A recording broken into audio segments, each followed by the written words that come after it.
a Lluís Avellà més que un mestre. Fa 30 anys, el juny de 1981, el suplement de fogueres editat per un diari alacantí arreplegava en una sola pàgina, sense firma, i sota el títol Dolçainers en la festa, una xicoteta i melancòlica entrevista a Pasqual Izquierdo, dolçainer d'agost.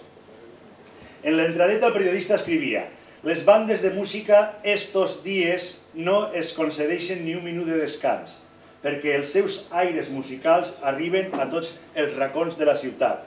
Però junt amb les bandes de música hi ha també altres músics que, aïllats o en grups molt reduïts, posen la nota musical en el carrer. Són els dolçainers, tan tradicionals, d'altra banda, en tota la geografia del País Valencià. En tota la província apenes hi ha 5 o 6 dolçainers. En ser tan pocs, estem molt sol·licitats. Els joves no volen aprendre, perquè és molt dur i sacrificat. A Alacant, els dolçainers són pràcticament una espècie a extingir, perquè així no hi ha llocs on aprendre com a València, on la dolçaina s'estudia en el conservatori i, clar, els joves no aprenen. Però l'assaonat dolçainer no estava a soles. Aquell 1981 li acompanyaven 3 joves amb camisa blanca i dolçaina en rest, tots de la comarca de l'Alacantí, un d'ells de nom Lluís Avellà, que no havia complit encara els 21 anys i que era natural de la ciutat d'Alacant, on el menfotisme tracta sempre d'extingir qualsevol flama. Aquella instantània de fa 30 anys, que il·lustrava l'entrevista amb Pasqual Izquierdo, mostra el jove estudiant d'Avellà, amb barba de 3 dies, ulleres fosques, gest prudent i decidit, tenaç i respectuós, amb l'emoció de saber que, després d'aquell instrument, després de la dolçaina, estaven en joc, darrere d'allò, moltes més coses que la música. Estava la memòria col·lectiva de la nostra ciutat en un món canviant de patxangues i guitarres elèctriques, i la música tradicional a Alacant, després de dècades d'abandó provincià i nacional folclorisme, l'estaven les senyes d'identitat, la vigència de l'idioma dels nostres avis, etc. Durant una transició democràtica, quan lo nou que acabava de néixer i el vell que no acabava de morir, en una pretensió senzilla, un objecte musical tan diminut com una dolçaina pot tindre tanta importància com les reivindicacions més universals. Lluís Avellà, el meu amic, nascut el 1960 a una pensió del carrer Sant Telmo on anava la gent a tindre fills, sempre anava des de més xicotet darrere dels xereviters, a escoltar-los a les festes del Raval Roig. Els seguia per tot arreu com si foren els flautistes d'Amelín. L'atracció per la dolçaina va néixer en els seus primers records d'alacantí.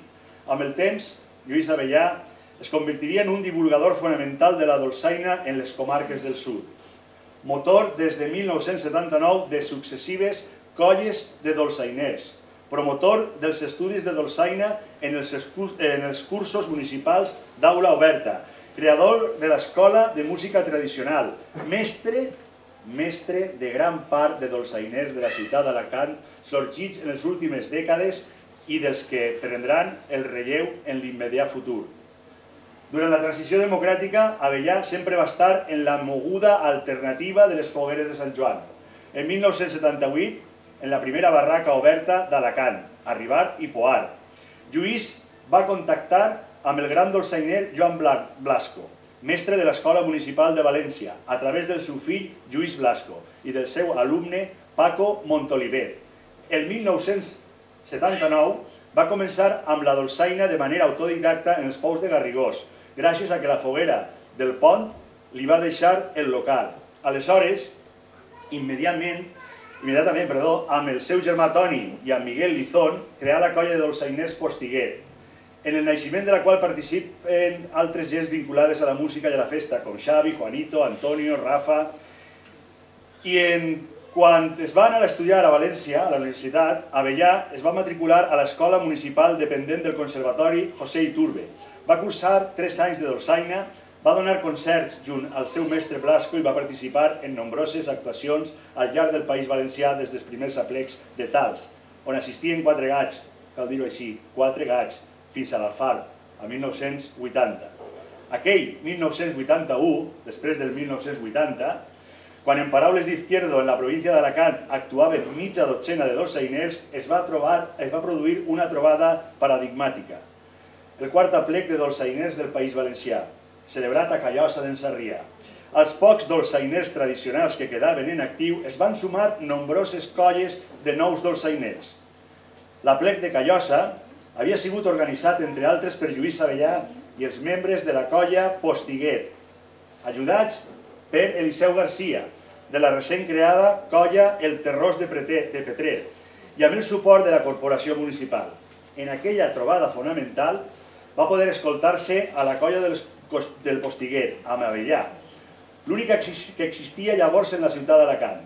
Restaven bastants anys perquè, després d'un llarg camí, arribaren les colles de Sant Blai, la de Sant Antoni, la Calla, el Tudell, l'Embonic, Benacantil, l'escola de música tradicional, el foc de la colla de dimonis de la Ceba, la colla de nanos d'en Romeu, la passió i la vida, la manta al coll, a la llum de les fogueres, la moixaranga, la nostra música emocionant. Perquè el perill d'extinció va ser vençut amb tenacitat i lleialtat a la dolçaina, amb el plaer de la música i la duresa del seu aprenentatge, amb la dignificació d'aquest instrument imprescindible. Imprescindible. Lluís Avellà, amb altres joves de la seva generació, i amb Lluís Avellà, la dolçaina va passar a ser un instrument complementari, menor, a desfilar en primera línia de la festa amb les bandes de música, a viatjar per Europa i donar concerts a França, a Itàlia, al Marroc.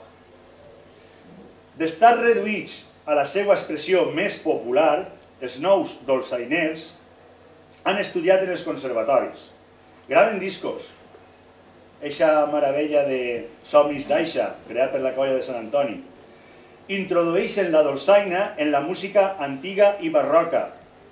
Hi ha un bon exemple amb el grup Ternari, format el 2002 per dolçainers, l'Eliseu Garcia, com deia abans, i el Silvestre Navarro, amb l'organista francès Xavier González. També en el jazz. Va estar ressenyat l'experiència de Dolls Tap Jazz Project del 2004. En els temes de ball o en les bandes sonores de pel·lícules, què dir de l'emocionant versió de Tabarca per Rafa Contreras i l'Eva Ortiz de la colla de Sant Antoni segons la partitura de Luis Ibars. Avui, les colles de dolçainers i de tabaleters, des de la ciutat d'Alacant i des de la comarca, s'han normalitzat. Es renoven i diversifiquen de tal manera que inclús s'han federat en els grups de dansa tradicional de la ciutat i han creat la Federació de Folklore d'Alacant. La meva amistat amb Lluís va ser moltes més coses, però Lluís tenia la virtut de, pel seu país, pels seus amics, per les tradicions, on veia que es podia recuperar. Bé, van fer homenatge de danses. Recorda que es van qualificar i van tornar a fer un aplec de danses a l'esplanada d'Alacant, amb allà les torxes com tenien que ser, com es feien abans, en foc de veritat, sense les llums que havien posat posteriorment. Recorda quan vam vindre en el primer Correllengua, vaig portar la torxa des de tal i estava allà, on tenia que estar, a l'esplanada, esperant-me. Van fer casal Jaume I. Van ser uns anys abans de muntar el casal, reunim-nos per com fer-ho bé, per com recuperar-ho, però en positiu, per com tindre aquest espai que en Alacant tant trobaven que ens feia falta. Bé, sempre amb el seu país. Recordo fins i tot que un dia es van ficar en que no fèiem el valencià en el pregó dels Carnestoltes, que era absent. Doncs bé, recordo que vaig escriure Canal Nou Règim, i allà vam anar a fer el pregó en Canal Nou Règim. Va ser un poc premonitori. Sí. Bé, sempre amb el seu país. Els dolçaners alacantins, que ara ronden els 50 anys, van prendre dels joves el relleu d'aquests dolçainers resistents, autodidactes, que van saber mantindre un instrument musical únic, d'arrels profundes en la nostra terra. Com es va escriure per al disc Somnis d'Aixa ara fa 12 anys, s'ha complit un somni de música i de memòria. Ara tenim la bellesa feta realitat, el sotaviu del poble creador, arrelat a la nostra terra. Els dolçaners d'Alacant agafen la melodia de la vida i la fan futur. Així resideix el miracle. Música per a fer-nos més feliços, més nosaltres mateixos, amb la emoció de ser poble. Gràcies, Lluís. Moltes gràcies.